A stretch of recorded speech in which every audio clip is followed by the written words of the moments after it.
¿Cuenta o no cuenta? Es una muy buena pregunta, Enrique. Yo creo que cada vez menos, por la naturaleza de nuestros regímenes.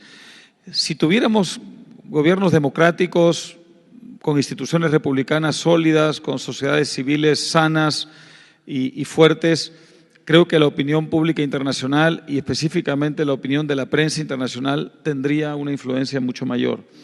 Pero ocurre que no tenemos ese tipo de regímenes. Tenemos unos sistemas que son autoritarios, que son populistas y que han ido devaluando considerablemente el prestigio que tiene la comunidad internacional a ojos de los ciudadanos que tienen reverencia por el poder populista autoritario.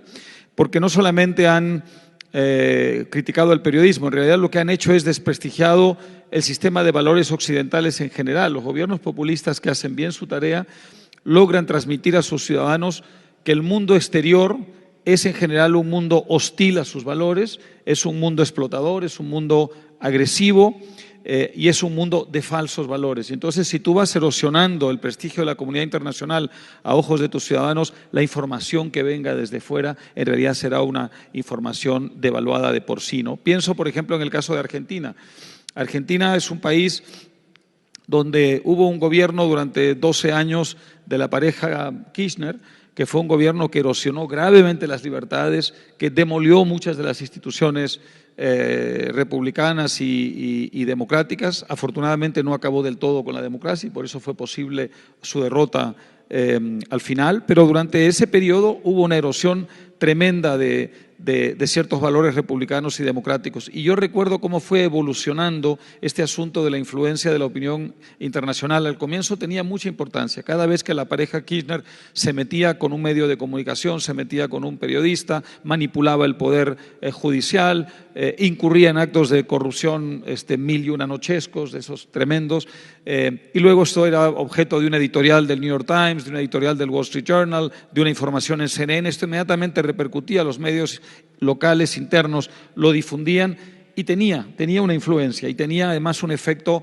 no diré paralizante porque nada paralizaba a la pareja 15, pero por lo menos los obligaba durante un tiempo a guardar un poquito más las formas. A lo largo de los años esa influencia fue disminuyendo de manera muy considerable, ¿no? Luego hay otro problema y es un problema de tipo ideológico. Desgraciadamente, en mucha de la, no en toda y no hay que generalizar, estas generalizaciones son peligrosas, en mucha de la prensa internacional, lamentablemente, hay algo así como una caja de resonancia de la manipulación informativa que se origina internamente. Por ejemplo, durante las últimas elecciones en el Perú, como todo el mundo sabe, hubo una gran controversia en la segunda vuelta porque hubo muchas denuncias de fraude.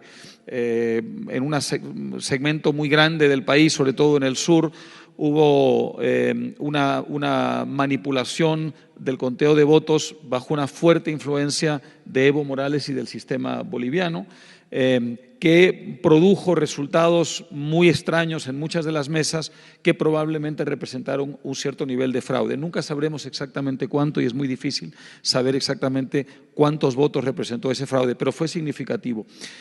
Resultó muy difícil en ese momento convencer a la opinión pública internacional de que valía la pena que la prensa extranjera informara sobre eso, fiscalizara eso, supervisara eso, porque las posibilidades internas eran sumamente limitadas en la medida en que los órganos electorales no estaban jugando su papel. ¿Y qué pasaba? Pasaba algo muy sencillo, que el 80% de la prensa extranjera veía con enorme simpatía que este profesor que usaba un sombrero simpático y autóctono resultara presidente de la República.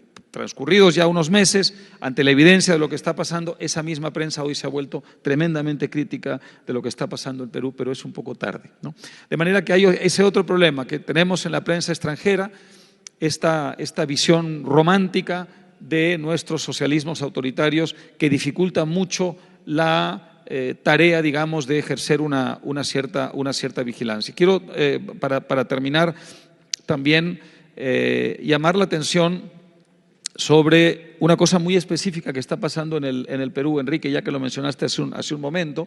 Se acaba de presentar un proyecto de ley gravísimo para limitar la libertad de expresión. Es un proyecto de ley que, como suele suceder en estos casos, utiliza como pretexto el combate contra el monopolio. Es un proyecto de ley que pretende meterse con el espectro electromagnético y radioeléctrico para controlar los medios audiovisuales, particularmente la televisión y la radio, por supuesto, declarando los bienes estratégicos, declarando la necesidad de que el Estado pueda volver a controlarlos y ejercer una distribución más equitativa, por supuesto, que no redunde en el monopolio que supuestamente existe en este momento. Esa ley, de aprobarse, acaba de ser presentada por el partido del Gobierno. De aprobarse significará automáticamente que los medios televisivos y radiales serán expropiados por el Estado y que el Estado participará, digamos, de una nueva distribución en función estrictamente de sus intereses.